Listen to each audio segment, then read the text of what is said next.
There you go. Okay, so It's short and sweet. yeah, Mhm. welcome. We are reading A Course of Love and by Mari Perron, First Receiver.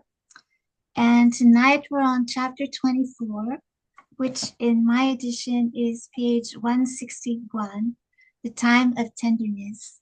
And Christy is with us tonight, and she would like to read first. Yep, Sure. sure. Chapter 24, The Time of Tenderness. Mhm. Where you learn to hate, you will learn to love.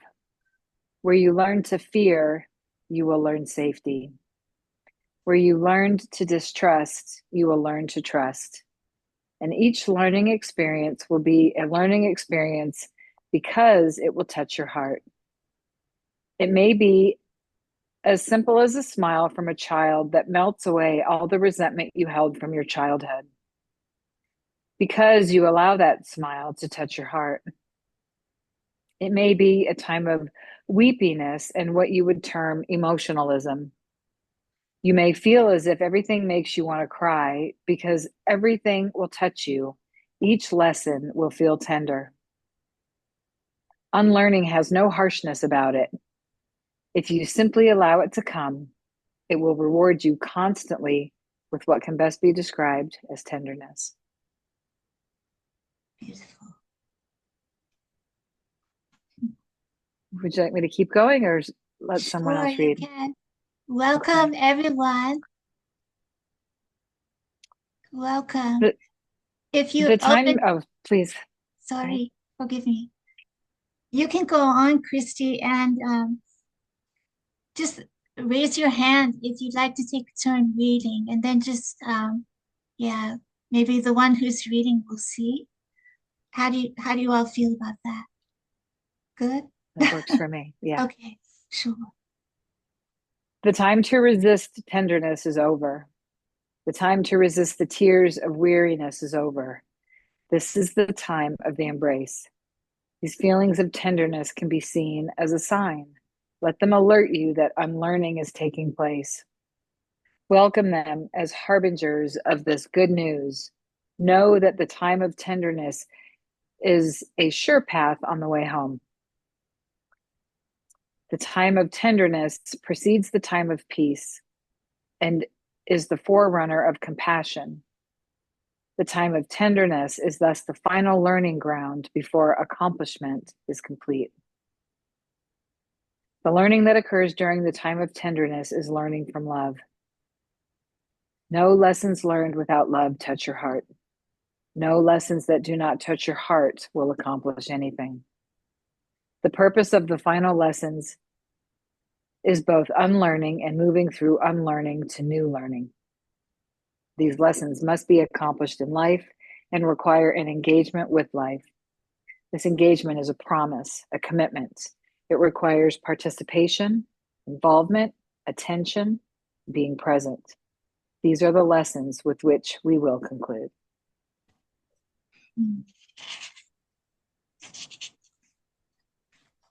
Welcome, everyone. If you'd like to take a turn reading, just raise your hand so I can see you.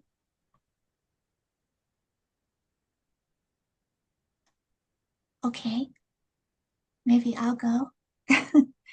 So now we're on chapter 25, Devotion as a Type of Participation.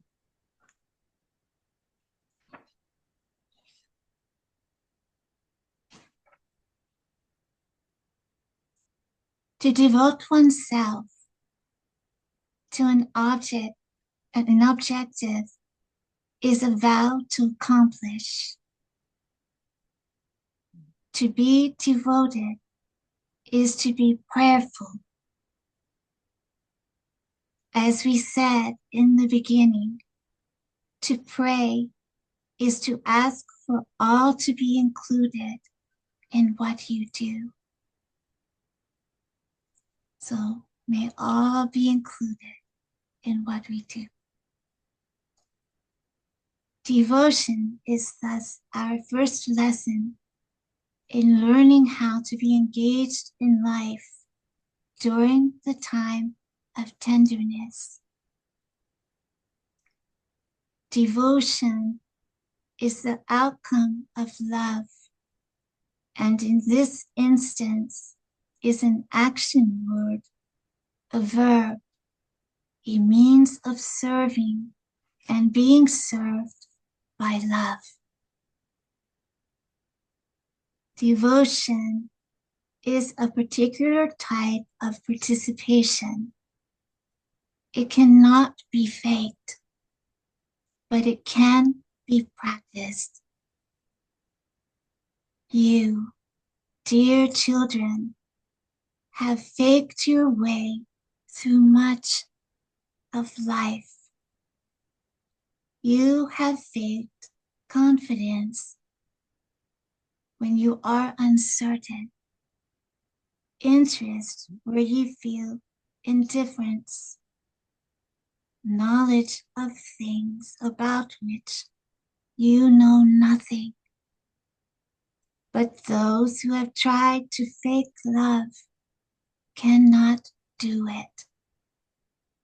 The same is true of devotion, because there is no real devotion without love. Love cannot be faked because you know love. Because you know it, imitations of love are immediately felt. You may choose to deny the feeling, but you cannot prevent it from occurring. You can attempt to earn the love of those from whom you desire it. You can attempt to buy it, change for it, or capture it. This you cannot do. Yet, love is always present. Let us spend a moment considering this contradiction. How can love always be present when you can undeniably feel each and every absence of love? The problem is in the perceiver rather than the perceived. Each time you feel a lack of love, it comes from within yourself. This lack of love, or faked love, of which you cannot help but be aware, is a signal to you that you want something. When you become aware that you want something, you're also becoming aware that you feel you lack something. All feelings of lack are synonymous with feelings of fear. Where there is fear, love is hidden. Love is rejected when a choice for fear is made. You cannot be without love, but you can reject love. When you reject love, it is hidden from you, because receiving completes giving. Each of your brothers and sisters are love and violent. What each gives is incomplete until it is received. When you feel a lack of love in others, you have projected your fear onto them. Only when you cease to do this will you feel true devotion. When you feel lack of love, you feel as if the other gives you nothing. Yet it is your lack of ability to receive that causes this feeling. The practice of devotion is a means by which you can purify your engagement with life and all you encounter within it. Devotion is synonymous with true service. True service does not look for what another has to give or what another has that you might use. True service recognizes God's law of giving and receiving, and the practice of devotion is, in effect, the practice of allowing giving and receiving to be one. It is during the time of tenderness a true practice that, like vigilance, is a means to a desired end. You must practice recognizing your feelings of lack of love and realize these feelings come from your inability to receive. Do this practice until it is no longer needed.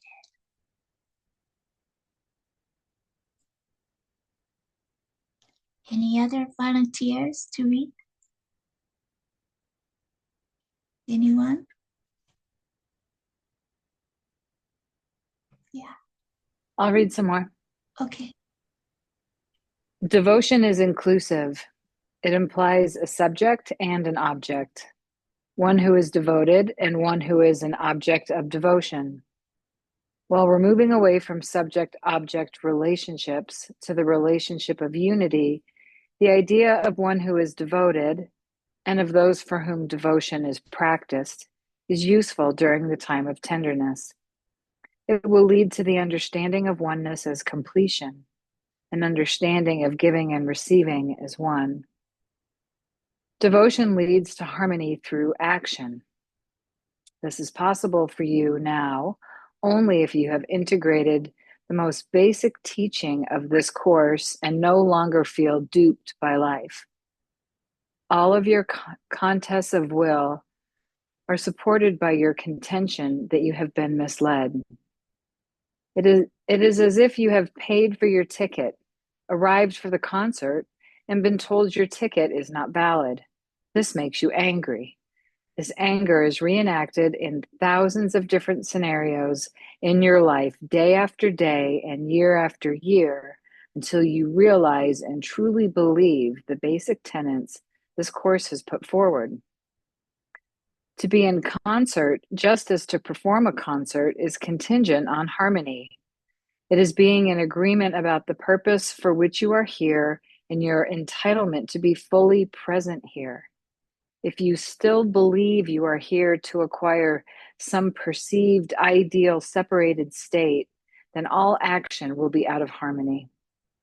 If, however, you have accepted the basic tenets of this course and believe you are here to realize unity, then all action will be in harmony. If you believe you and your brothers and sisters are here in a state of reprisal, having fallen from grace, then all action will be out of harmony. If you believe you and all other living things are here in a state of grace, then all action will be in harmony. If you believe one living thing is more important than any other, then all action will be out of harmony. If you believe all are essential, then all action will be in harmony.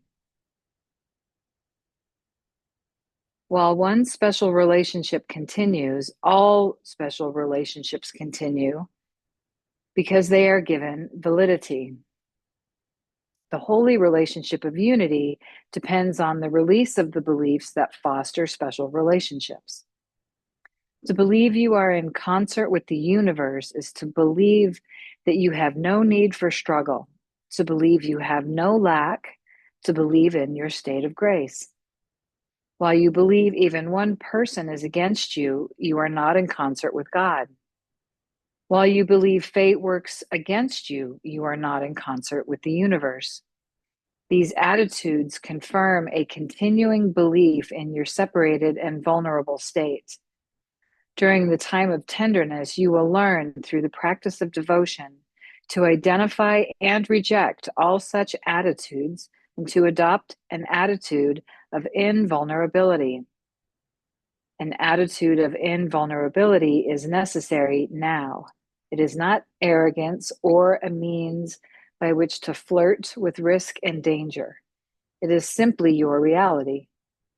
During the time of tenderness, you may feel vulnerable, but the time of tenderness is a time of healing. And as you are healed, you will realize you are no longer vulnerable to being wounded. Fear of being wounded, physically, mentally, emotionally, and spiritually, has kept you from engaging with life. Being healed and recognizing your own state of being healed is a key purpose of the time of tenderness. You cannot realize your true identity while you hang on to wounds of any kind. All wounds are evidence of your belief that you can be attacked and hurt. You have not necessarily seen disappointment as attack or hopelessness as hurt, but you do feel these emotions as wounds. While you think you can remain disappointed or disillusioned, you will not be invulnerable.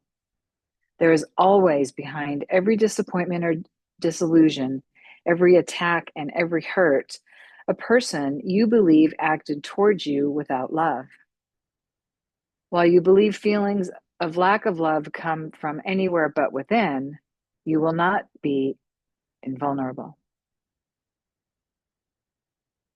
A realization of your invulnerability is not necessary in terms of use, but in terms of service.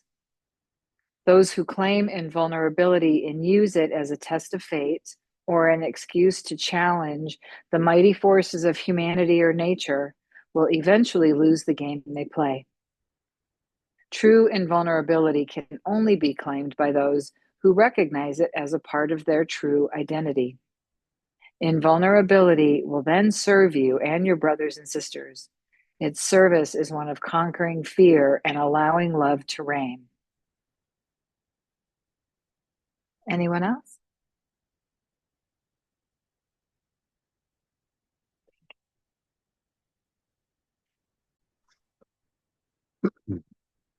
Involvement flows from participation and engagement. While it may conjure up notions of joining movements or parties, or of making social contributions, pure joining is its objective. The first joining comes from within, and it is putting into practice the lessons of joining mind and heart in wholeheartedness. This first joining is a choice made from love, without regard for the personal self. You begin to live from love when the personal self gets out of the way. And when the personal self gets out of the way in any instance, it is the turning point. It is a signal that you are ready to live from love. This is what this course is about. Living from love.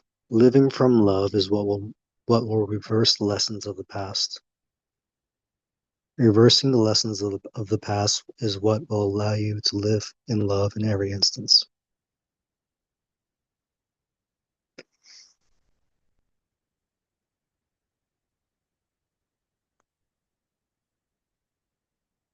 Anyone else?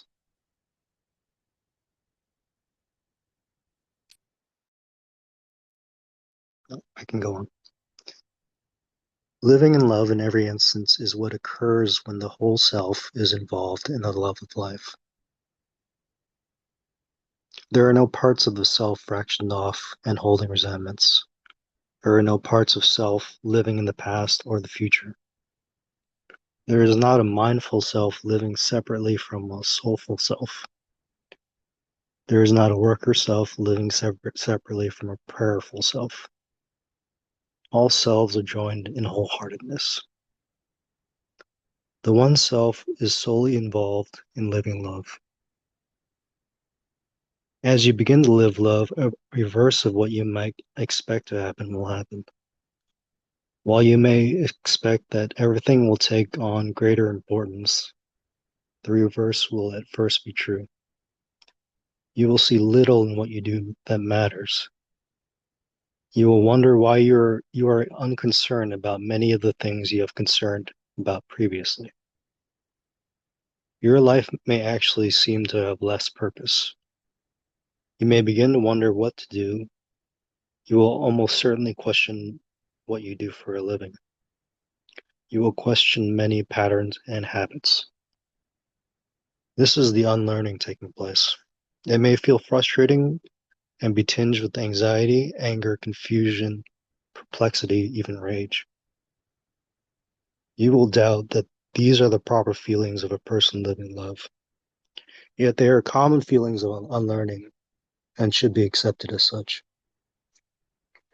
You will learn that while some things you have done and will continue to do may not matter, they may still be done with patience, grace, and love. You will learn that other things you have done, beliefs you have held, patterns, and habits that have occupied you, will not accompany you into your life of love. These you will leave behind.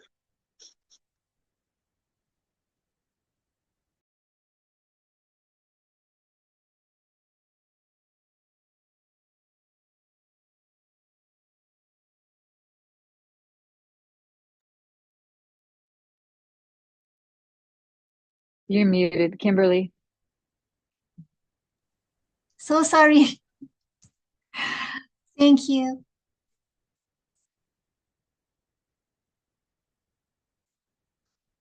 You may also notice a growth in your desire to take credit for what you have created and a desire to create anew. At this stage, this desire will come from a feeling of needing to reassert the self. This need will arise as you realize that you can take no credit for your life. Wanting to take credit is of the ego. And at this stage, the desire to create may be linked with ego as well. Your personal self will be looking for a place in which to reside. It will be looking for identity. It will want to say, this is who I am. This is an exciting sign, for it means the old identity is losing hold. Be patient during this time, and your new identity will emerge.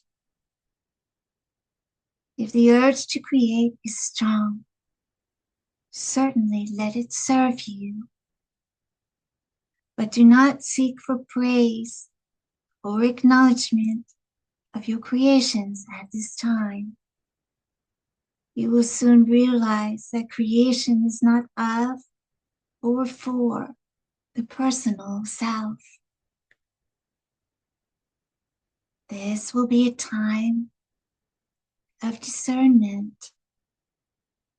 You may feel it as a time of decision making, but the less you attempt to make conscious decisions, the quicker your unlearning will take place and the lessons of discernment occur. Discernment is needed only until you are better able to comprehend the whole. Comprehension of the whole is aided by a return to wholeness of the self. Until wholeness of the self is complete, discernment is necessary. Practice discernment by being still and awaiting wisdom. Your feeling of being identityless will make decision-making and choices of all kinds appear to be difficult during this time. You must realize decisions and choices are made by relying upon the very lessons you are in the process of unlearning. At the same time, however, decisions and choices will seem to need to be made with increasing frequency. Your feeling of needing to make new choices, while strong, will not necessarily reflect real need, but rather an impatience with the way things are and were. You will want to force change rather than wait for it to arrive. If you acknowledge your impatience as a sign of readiness for change, that does not necessarily require action on your part. You will feel some relief. When action is seen to be necessary, this is exactly when a time of stillness is needed. You might think of this time of stillness as a time of consulting with your new identity.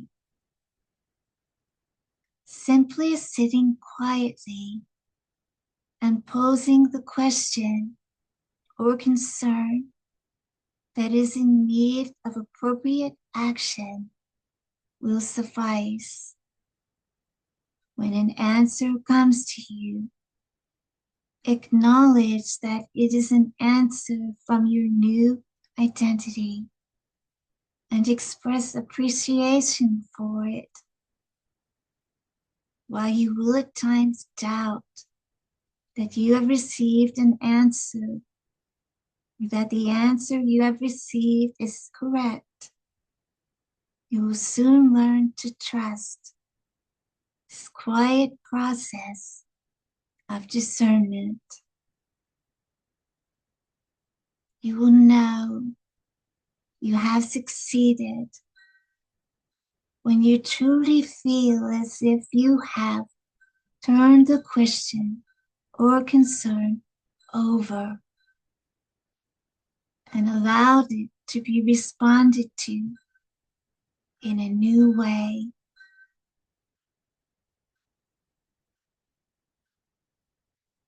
This is so true. In my experience, this part is so true. When you are guided to act in ways that are contrary to usual patterns of action you have taken in the past, you will often meet resistance. Try to be lighthearted at such times and to remember that if it doesn't matter, you might as well try the new way. Remind yourself that you have nothing to lose. You will soon learn that this is so. You will also soon realize while the time of engagement with life is necessary, Experience is necessary to complete the cycle of unlearning and learning. Being fully engaged with life while taking the time for discernment is uncommon. Putting action before stillness, activity before rest, is seen as synonymous with a full life. We must therefore speak a bit of what a full life is.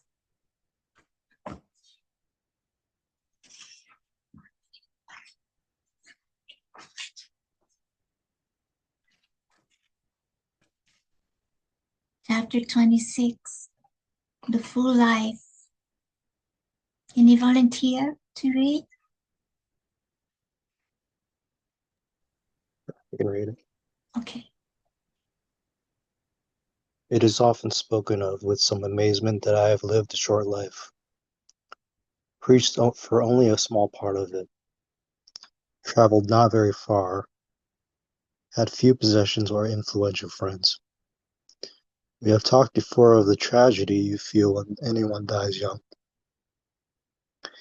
You each have some notion of what you believe a full life to be. For some of you, it would include marriage and children. For others, career, religious commitment, or creative endeavors. Some would think of travel, adventure, friendships, or financial security. Most of you will think of having a long life. Many of you question the line between fate and accomplishment. Are some chosen for greatness, others for mediocrity? Few recognize the tragedy in the life of a person, except in instances of great dichotomy, perhaps best expressed in the life of the tragic hero. This observance of tragedy in life occurs only when the observation is also made of the greatness, the glory in life. Without the recognition of the glory of life, there is no recognition of tragedy until the life is ended. In contrast, in the life of the tragic hero, excluding those who are posthumously given such a title, the tragedy is most often considered a fall from greatness. It is seen in the allures of myths where those who associate themselves too closely with the gods are punished for such folly. Such fear of greatness and glory, of the possibility of a fall from greatness and glory, results in many tragedyless lives. Nothing ventured, nothing gained is an axiom for such lives. Fear of the fall is a primal fear, the first fear, the fear behind all axioms. Again, I offer my life as the example life and reiterate the message expressed in A Course in Miracles. The true meaning of the crucifixion is that it was the last and final end to all such fears and myths.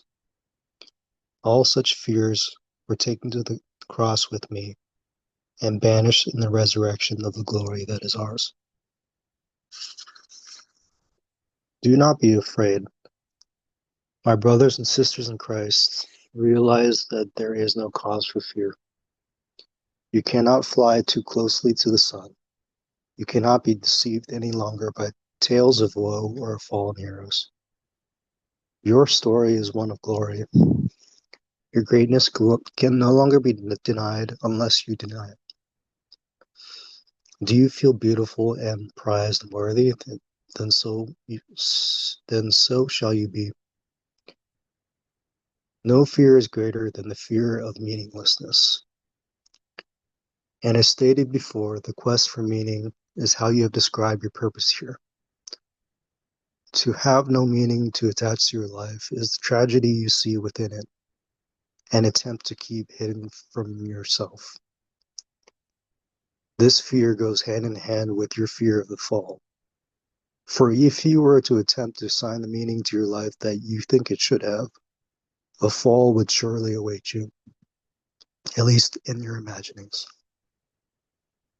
You are thus caught in a double bind. Living in life you feel devoid of meaning, and letting fear keep you from seeking the meaning you would give it.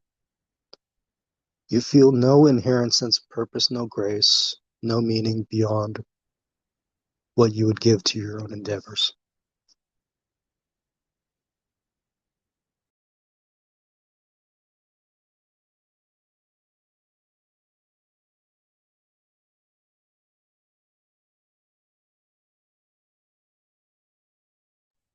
Any volunteers? Sorry. Anyone else? Okay. This is what we now leave behind as we seek to become involved with life. I say we, because I am with you and will not leave your side. I say we, because your first involvement is involvement with Christ, an involvement that links us in oneness and glory once again. I say we, because we are life. I say we, because we cannot live love apart from one another.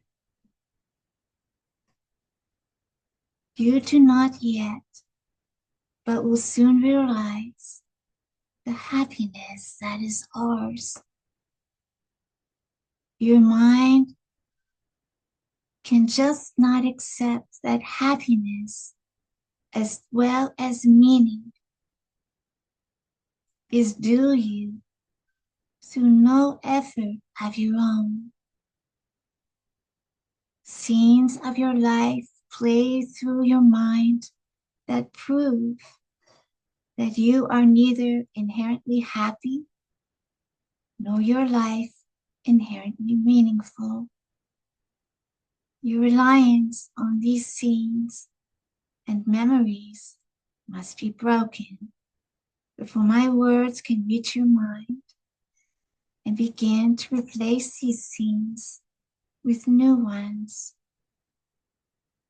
Until that time is upon you, let my words touch your heart. You who struggle to understand what these words say and what they might mean, you strive to find the clues to what they ask you to do, find it difficult to cease your struggle and your striving. You find it almost impossible still to believe effort is not called for, that what your heart but wishes for could simply come true through your acceptance of these words. But I am prepared to make it easy for you. You who have so sought happiness without finding it, rejoice. It is not lost. It does not require you to define it or put a name to it before it can be yours. Is this not what you have cried about in frustration? Have you not long sought to put a name on happiness? Have you not long lamented that if you knew what would bring you happiness, you would surely pursue it? Have you not long stated that if you knew what would bring meaning to your life, you would surely do it? Have you not long wished to know your purpose? To be given a goal that would fulfill the longing in you? Have you not prayed for signs or read books that have promised you a series of steps to take to get where you want to go, only to realize you know not where that is? And have you not become impatient with advice, with teachers, and with courses of study? Have you not felt at the limit of your patience with instruction? Have you not felt the call to live growing stronger in you by the day? Are you not anxious to say, "Tell me what to do, and I will do it"? Are you not ready for certainty above all else? Are you not ready to be done with studying and to begin with living? Have you not become increasingly convinced that you have not been living and wondered, what is it you have been doing? Have you not grown weary of what passes for life in your world? Have you not wished you could throw out all the thoughts and worries that fill your mind and begin anew?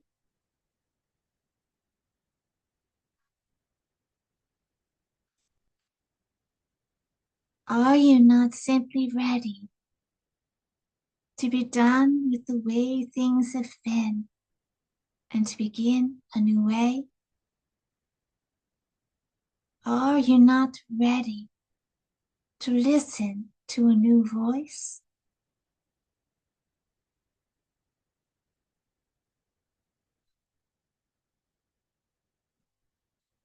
All this frustration and impatience has been building. This buildup has been necessary. Now, like an explosion waiting to happen, it only needs a trigger to be released. With its release, the new can begin. This course is but a trigger. These words, the prelude to the explosion. It is as if you have been waiting for someone to whisper, "Now." The whisper is come.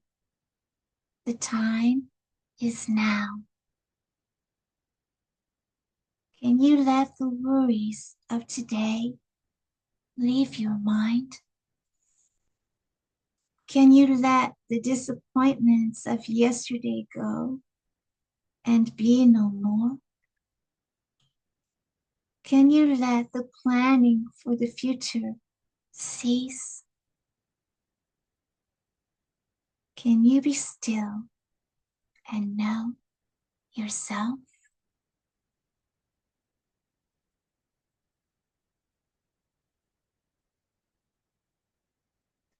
And we'll pause for a minute to give us all time to take all of that in.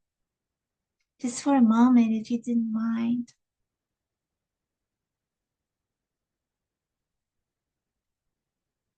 That's a lot of questions.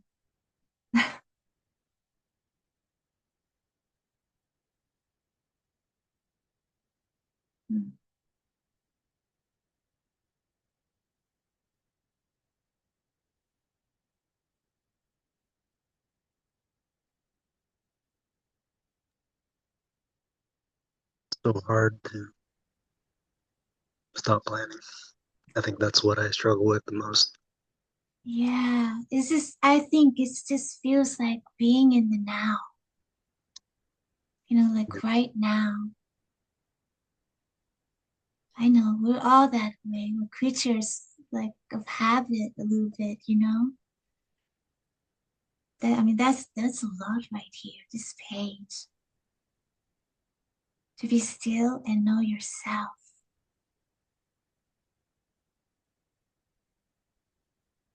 I think it's hard to trust that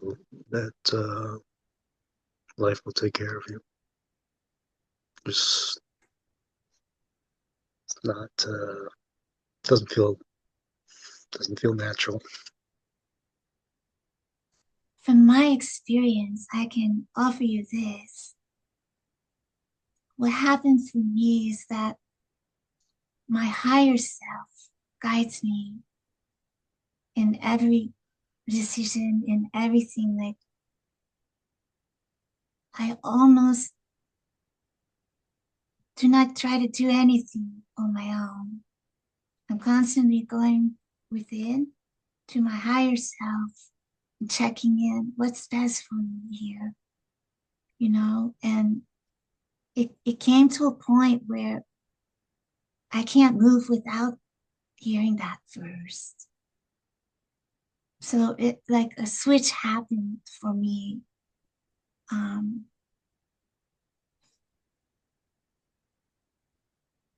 Before that, when there was all this frustration and just like, for me, it was a lot of frustration and just all rage. Just just feel stuck. And I just feel like I can't move forward, but I can't go back either. It's just like that's like a it's turning point though, it feels like you're at a turning point. Like I just you don't know don't what want to to go do. back. Yeah, Yeah. yeah. There's just so much rage. Just but it's like all day, every day for weeks. It just and your mind is like screaming at you, like do something, do something, do something. But there's nothing you can. I don't. Nothing you can really do. You can speak to your rage. Hello, rage. How are you today? Like get to know your really like get you can get to know your rage, you know, Yeah, like from my experience, um, mine used to be fear and worry more than anything. But now I'll just check in, like, is there really something here? Like, and so my higher self within me would just straight up guide me now. And so um, that's what I can offer you. But you can speak to your rage, like get to know it like a friend. Um, yeah. this is like I, getting in touch with feelings. Like what's that rage? What's that? yeah, What are I've you so been angry trying about to. today? You know what I mean? Yeah, it's always the same. It's like not good enough, not this enough, not something enough, and then the rage says, "Well, go find do some approval seeking. Go find a girl to change that. Maybe like if they like you, then you'll like you." And then the other parts like, "Well, that we already tried that, doesn't work." It, yeah, so it's just like just kind of just feels like going in circles. Like the rage says, just try that thing you already tried, and then the other part's like, we already tried that, and then the rage just gets bigger because it doesn't know what to do.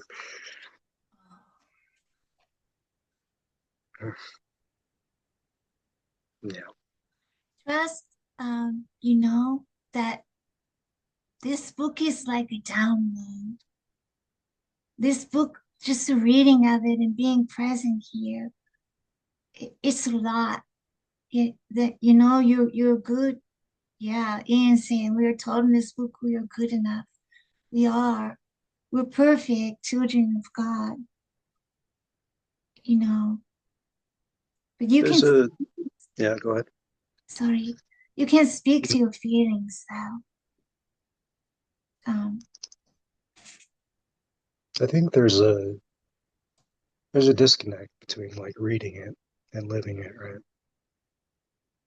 Just I definitely can feel it that I'm good more often than before for like maybe a few seconds a day.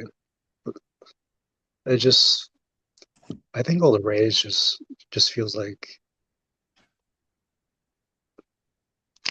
you're doing it. You're not. This isn't supposed to happen. Like it shouldn't be like this, you know. But the book is saying it should be like this. It just it's just hard to believe it.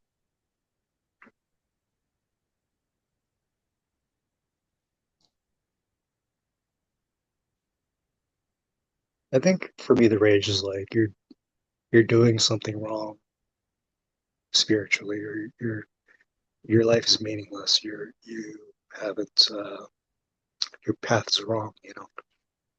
And you should go back to the special relationships, go back to the chasing and seeking, because that was the only time you were able to get like breadcrumbs, right?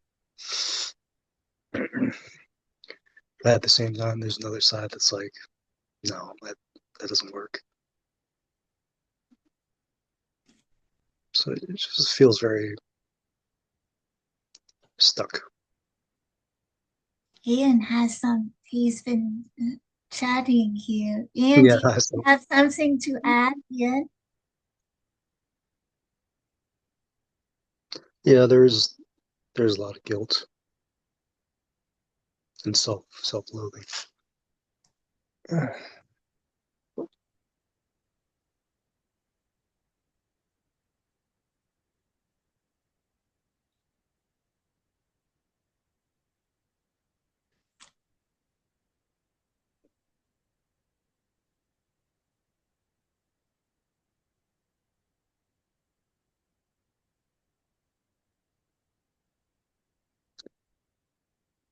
So kind of like attachment to self-loathing. Like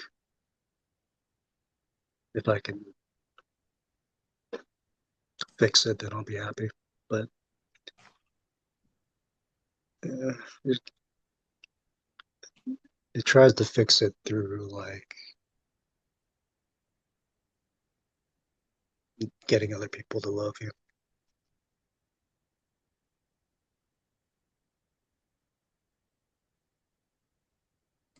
Ian have a lot to say. Ian, why don't you jump on?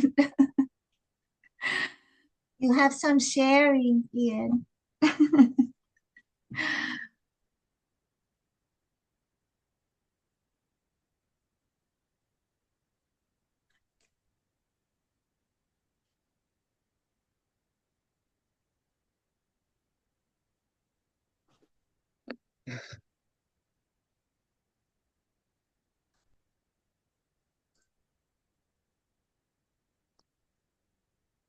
Can I ask when you were starting to listen to your higher self more often? Um, was there like a turning point that you felt like you could really trust it? Oh, yes. You Was it absolutely can trust it. I don't make a move without checking in. Like, it's literally like every little decision I make, I check in. what did that trust happen from a certain experience, or was it just very gradual over time? Or How to say? About 15 years ago, maybe, maybe longer, I don't know if you know what this is, but a Kundalini Kundalini opening. Mm-hmm. And so I began to feel like I'm not alone here, like this is me, but it's not really me, you know. So I began to hear my soul guide me. And so I'm at the point, and I think, you can learn to speak to your soul. This is kind of moving away from what's here, but I'm just being honest with my background. And so if you really go within and connect with the truth of who you are, it will guide you every single moment.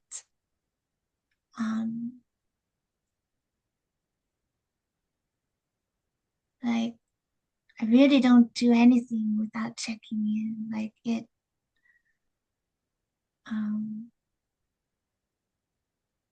and I don't think you need a Kundalini experience to feel that. It's really just a deep going within and just getting quiet with yourself, and what needs to come up to be expressed, allow it just to come up and be expressed in a safe way, within with yourself. Sometimes we have, like all these pent up, emotions that just need release. And one way, is you can talk to it. Um, like I started to say, I would say, hello, worry. I had this like thing with worry. I worry about everyone and everything. Hello, worry. What are you worried about today? Like, and like just get in touch with it. Like, what's up, worry? Like talk to it. And that was one of my ways of, handling. It was just talking to the emotion like a friend. And like checking in with myself. Where is this feeling coming from? And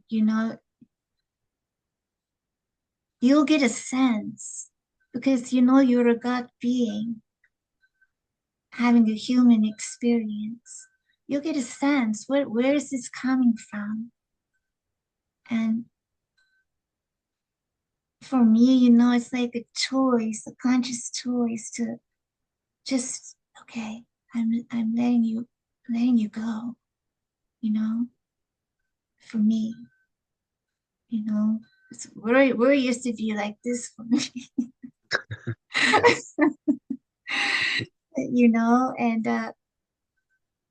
And I'm not saying from time to time I can't still happen for me, but I'm more like attentive, like, okay, I'm feeling a little worry here. What's happening, like small trigger come up, and I just get really quiet within myself. And for me, I just allow it just to like bubble up and leave me just quietly within myself. Let it bubble up and leave me. Like the energy within will just move it out. And I don't think that you need to have that kind of experience to let it out. You know, you don't have to have an awakened Kundalini or anything, but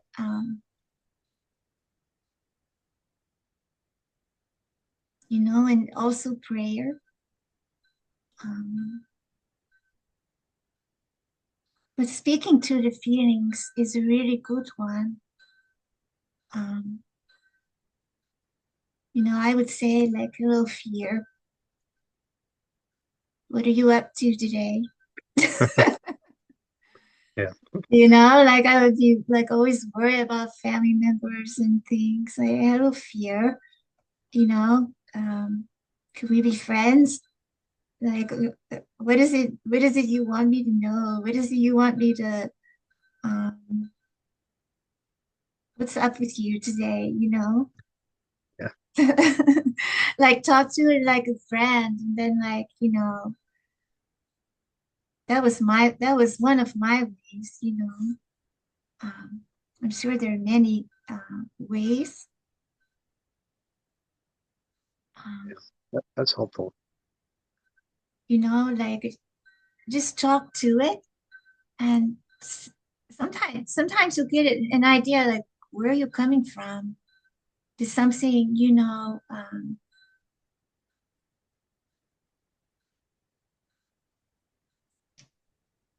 for example, if I started to feel fear, okay, what is it in this situation that's triggering a fear in me? And so I would just get really quiet within and just allow it to like, okay, you know, like I consciously choose to let this go. That was my way, just in a safe place by myself. Just I consciously choose to let this go.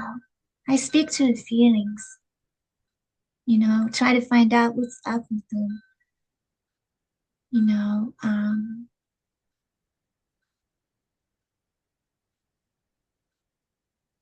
Yeah, that's what I can offer you at this time.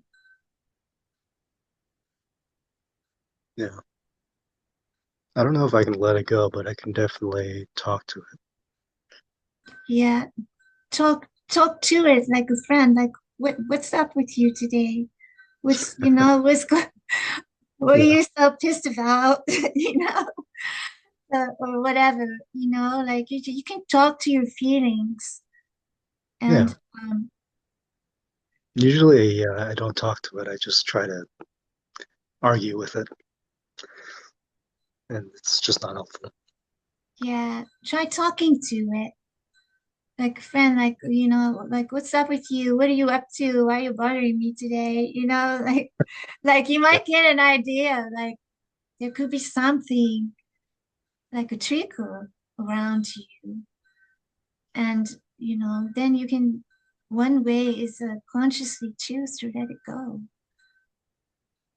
To you know, like okay, I'll let go of you now. You know, thank you for your message. You know, so Yeah. they come up to give us a message I feel. So, and then, you know, hey, I'm not a therapist. I'm only leading a book group here, but I'm just giving, you know, tips for what helped me with worry as a mom, you know, worry. So, you know, I'm not saying I don't still sometimes worry, but, you know, like, Oh, it's okay, okay. hey, what's the worry? What's going on, you know? So, and I just get real quiet within myself. Okay, where's this worry coming from? And I may see something or feel something. And I just let my own energy, like I choose to let you go. You can go today. Thank you for your message. You know, Yeah. that kind of way. And as I said, Yeah. I'm not a therapist, but No, it's fine. I can just give you, you know, tips for what has worked for me in the past and still works for me, you know. Yeah. And you will come to a point, um, especially you're involved with this book, that you will feel the guidance from there.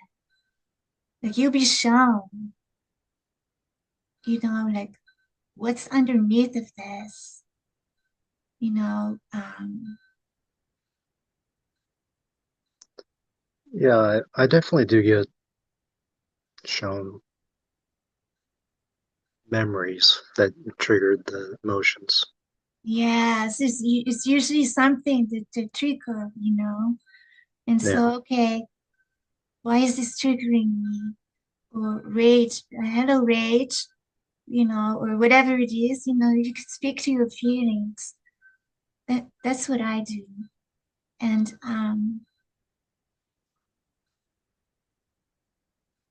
get it. And it may take, not instantly too. Um, it may take you a day, 2 days, like become friends with it. Hello, rage, you're bothering me again today. Like, like, yeah. hey, Sometimes it what's feels like, up, like, dang, it, yeah, Ian's saying if you get shown the memories that trigger it, you're on your way. I definitely agree. Like you'll be shown like where are you coming from here, yeah, Okay, so then I just okay. It's time you can go now. Thank you for your message, you know. They just come just to show to give us a message, I feel. The feelings. You definitely can talk to them, you know. yeah, Um, like for me, the worry. I had like a bumpy childhood, like my parents sick, and so it created like worry in me. Like when I had my own children, like I worry about them, and I still do. I'm not saying that I don't, but I'll be like, okay, worry. What's underneath of this? Why are you bothering me right now? And so, like yeah, so if I'm shown something, okay, you can go now. Thank you for your message, you know. So just a kind of like for me, I just see it like leave me like butterflies left, like butterflies come out of me. They just or whatever, however you want to envision, you can, but definitely you can speak to it, to the emotion, you know. yeah, yeah. I guess I just needed to hear that sometimes it does take 2 or 3 days.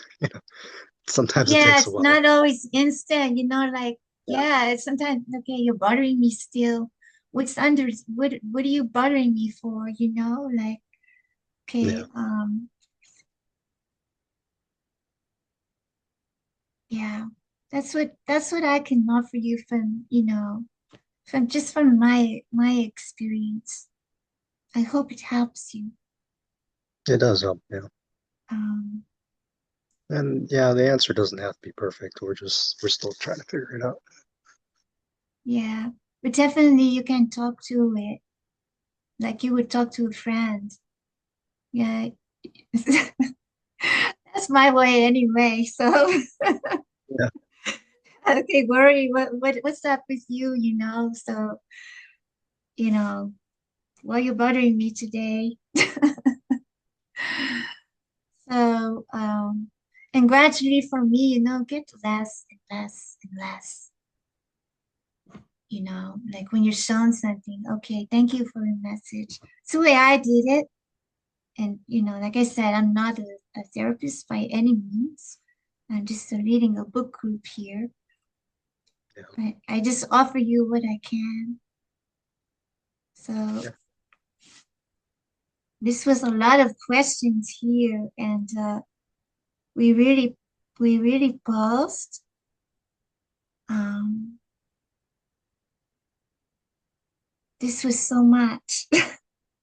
That This, was a lot. Yeah, is so many questions. It's like I didn't even read this before or something. It's like new to everyone.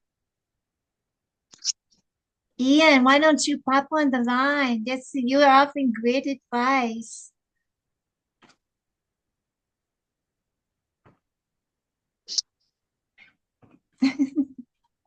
Okay. Um, do I have any other volunteers to read? Ian, would you like to go? Or I think I forgot where we were.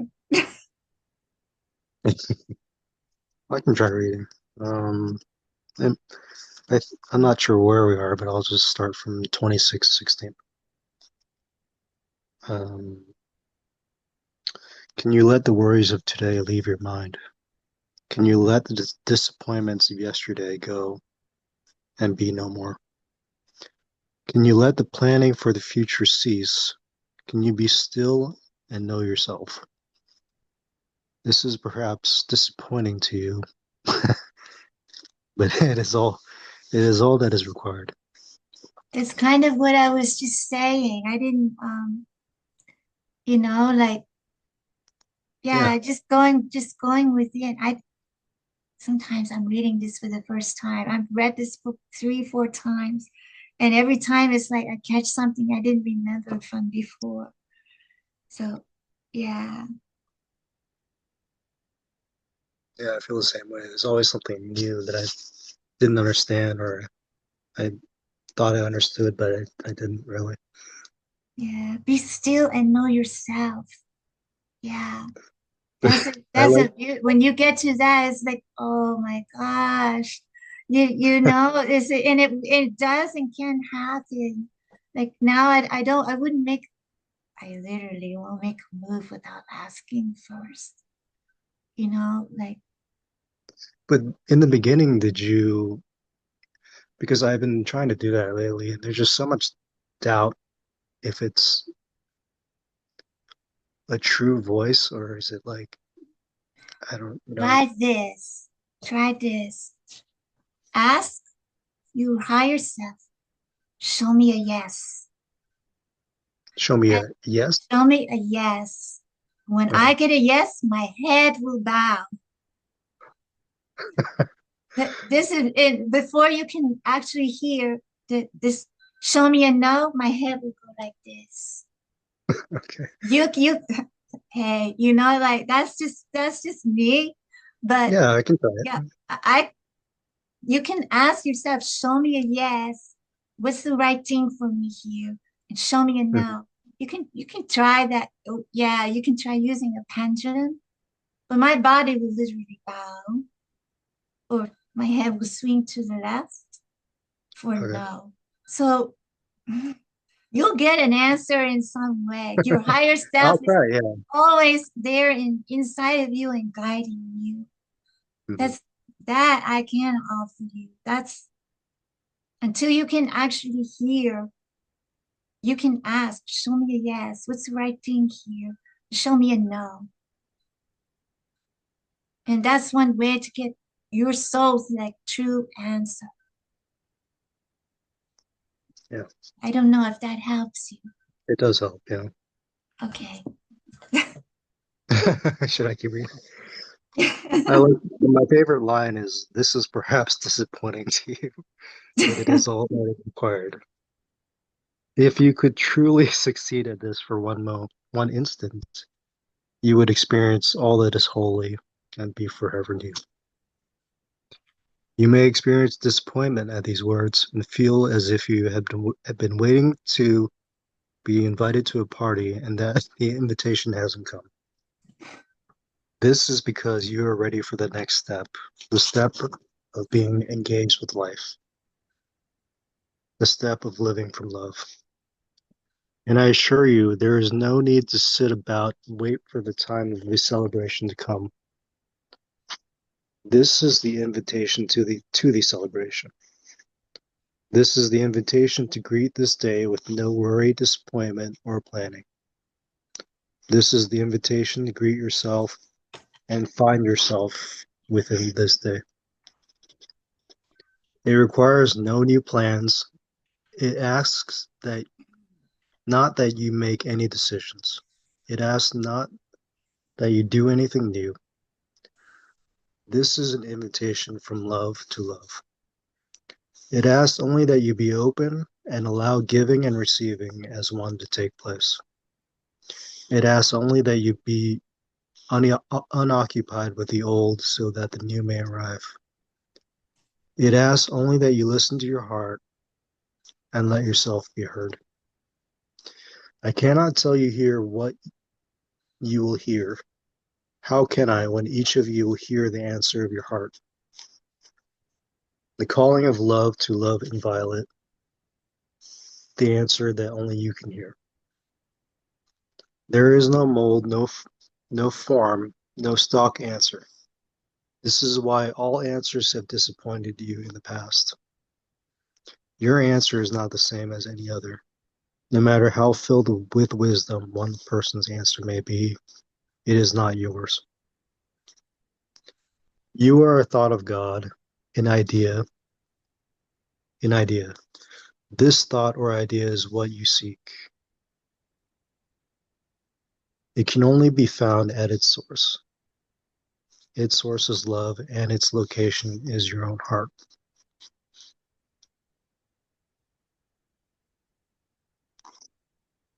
Beautiful.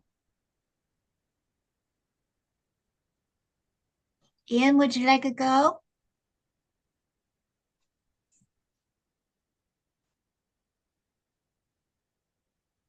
Ian has a lot of chatting here for you. Oh yeah, let me look. And I put my Gmail here because if you email me, I have something I can send you that goes more into what I was just saying about speaking to your feelings. So I can share Yep, it with you if you want to email me afterwards. Okay? sure. Yeah. Uh, yeah, I can try. I can try pendulum. Yeah, I'm open to trying anything. You can try. Yeah, you can try. That's a good idea too. You can ask your body too. Your body can be a pendulum. That's what I was trying to say. But if you yeah, you can try. Can you hear like your anything? Can you hear like your soul? I hear when Jesus talks to me, but I don't really hear myself, really. Well, you're one with him. So Well, hearing I guess. him is a giant leap forward, trust me. So that Well, that is a really good place to go. So that's why I was saying, prayer. If you can hear him, there's your ticket right there. You can yeah, get, nothing further needed. I just have to believe him and trust him. It's hard. Just be sure that that's really who you're speaking to. This is the only caution, Yeah. So um, you can ask this, under whose authority are you speaking? Well, he's Under whose authority are you speaking? If he says God's, then you're talking to him. Okay? he says you're all. Yeah. You just when I'm speaking and I'm not sure if I'm not sure, under whose authority are you speaking? He'll have to say. If it won't speak, then you'll know. Okay. Yeah. You know Well, what he I'm said saying? something right now. There He you go. said God tells you your own will. There you go. That sounds like it. You're fine then if you can hear that. So Yeah. that's Yeah. beautiful. That's really beautiful. That's really beautiful. Wow. Love it. Gosh, I've lost my place here.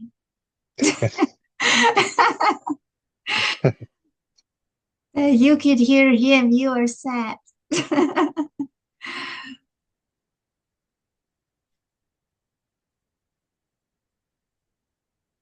Can you remind me where we are? 26, 22. Okay, thank you. Ian, would you like a go to read? Okay. Okay, go ahead.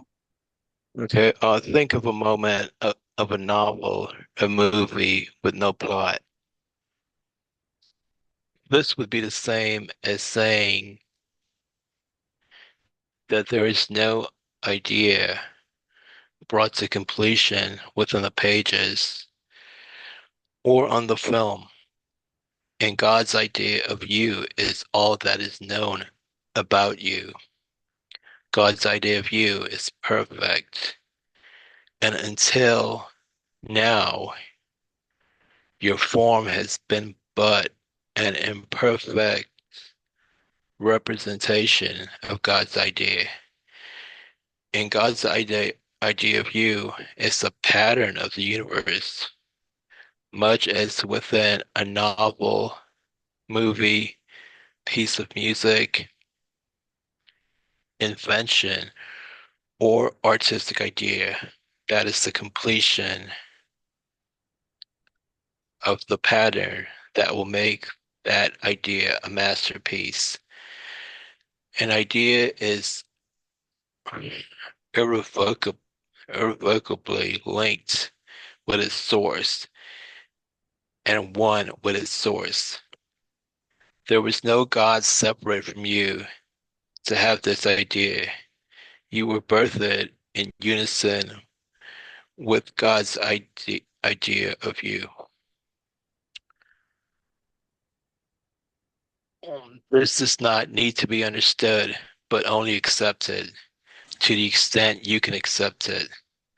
This is necessary because of your reliance on a God who is other than you for the provision of your answers.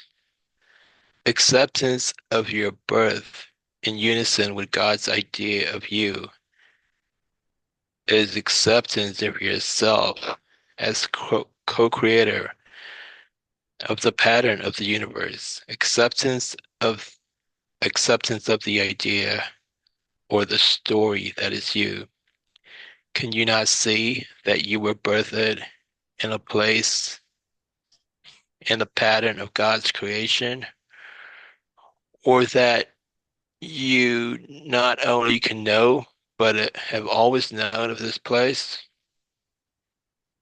This is not a place of physical form, but a place of holiness, an integral place in the pattern that is oneness with God. It is a place you have never left, but that you long for, believing that you know it not. Your life here is much like a search for your story. Where will this chapter lead? What will the end be like? Was one event a mistake and another a blessing in disguise? You seek to know your story's table of contents, or at least a brief outline. Where does your life fit into the larger picture? And yet, you realize that, like reading a story, when the end is reached and all is known, the story is over, except in memory and reflection, and perhaps in speculation. What might a sequel reveal? This viewing of your life as a story is what you do. You spend each day in review or speculation. What has happened and what will happen next? You attempt to rewrite previous chapters and to cast all the parts and plan all the events of the next. This is, in effect, your attempt to control what you don't believe you've created and what you feel deprived of creating. As a being birthed by a thought of God, you grew simultaneously with God's thought. You knew your place in a pattern of creation from the outset. A full life is quite simply a fulfillment of that thought and that pattern. The only way to know is to think it once again. The only way to think it once again is to be wholehearted, for a split mind and heart do not think clearly. Being whole is being present. Being whole is being all you are. Being whole is being present as all you are. When this occurs, you are all in all, one in being with your Father. I fulfilled my story, my pattern, the idea of me that came from the thought of God. In doing so, I restored unity, oneness with God. I ushered in the new way that you are now longing to adopt. I ushered in the time of being. Okay. I think this is a good resting place for now. That was a lot of questions and a lot to take in one time. So now it can just all sink in for us.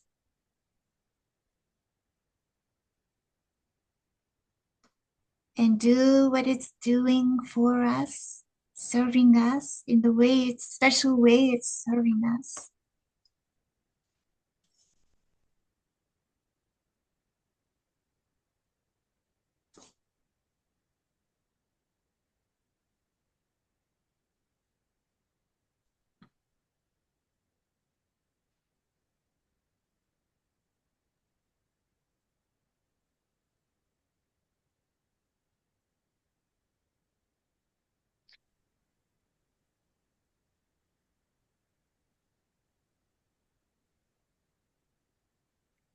Actually, if I just may make one comment, we were talking about how to deal with emotions in Yes, this session. yes, Well, this book doesn't really get into it, but no, it does sort of towards the end, like at day 16, it talks about, emotions of sadness and anger, but it waits until the end to do it. It probably should have been, he probably should have done it earlier in the book. Because like we're saying, you're trying to tune into your high self, but if you have emotions blocking the reception, those emotions would block the information from coming through. I mean, that's why we engage in emotional processing in the first place, is to clear those blocks. So the filter becomes cleaner and clearer, so we can receive those messages. well, he says he can hear Jesus, so I think he's good. So, if you have that dear heart, you are set. So, you know, I feel like, I really don't want to comment on that because, yeah, I'm grateful for what I have here in my hand and the way that it's been given already. And so, yeah, it must be arranged the way it's arranged for a reason. So, for me, I'm not going to question it. It must be, a gentle unfolding of um, of everything here on our souls, is how I feel it. So it's just a gentle unfolding, and things will come up. We can engage with it, or we can choose to let them go. Like I told you mine. When it comes up, okay, I'm not gonna worry, you know, Actually, do you mind if I read like a couple paragraphs of day 16 real quick?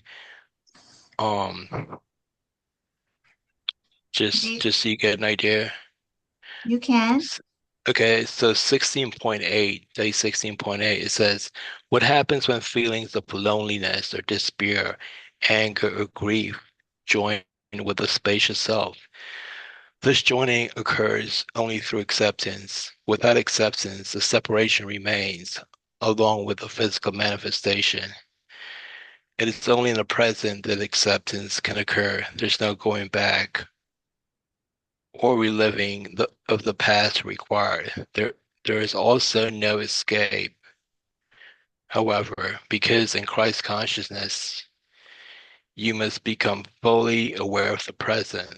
The present is a time of no time, wholeness, where all that is real and all that Yeah. was ever real exists.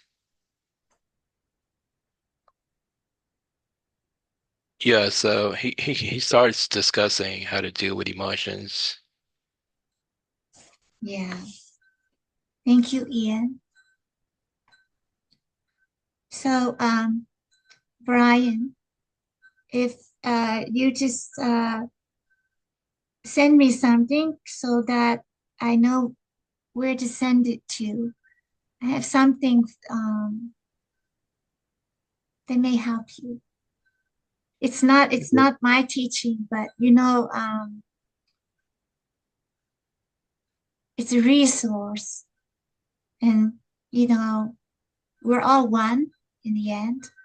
And so this is a resource that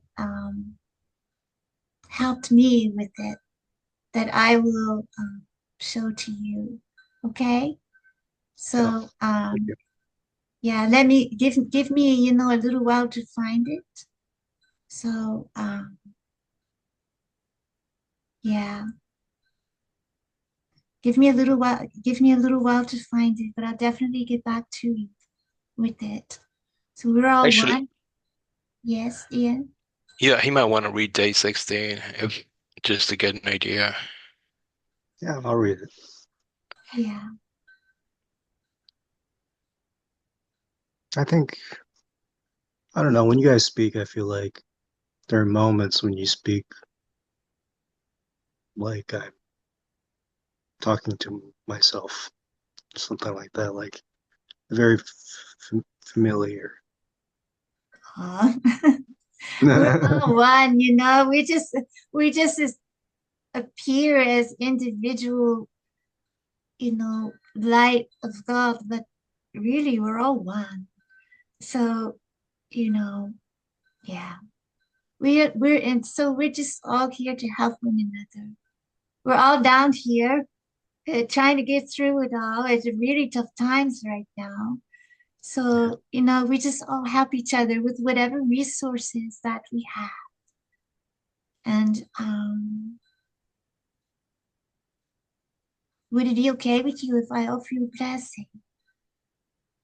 Offer me what? A blessing, Yeah, a sure. silent I mean, blessing. It would be okay? yeah, definitely. Okay.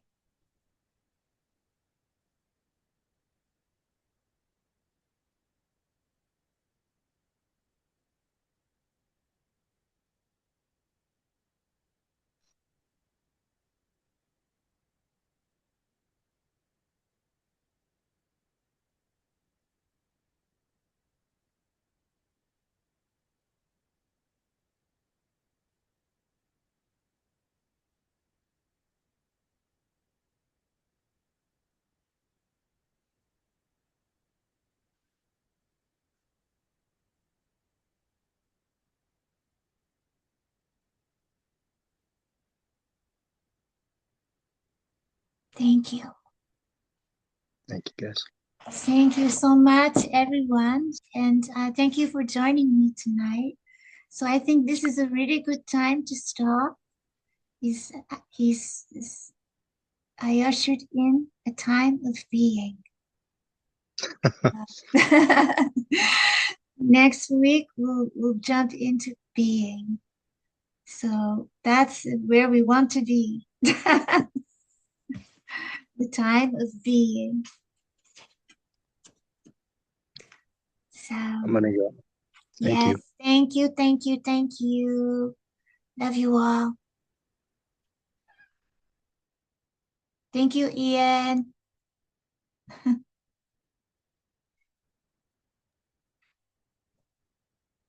Good night. Good night. Thank you. Goodbye. Good night.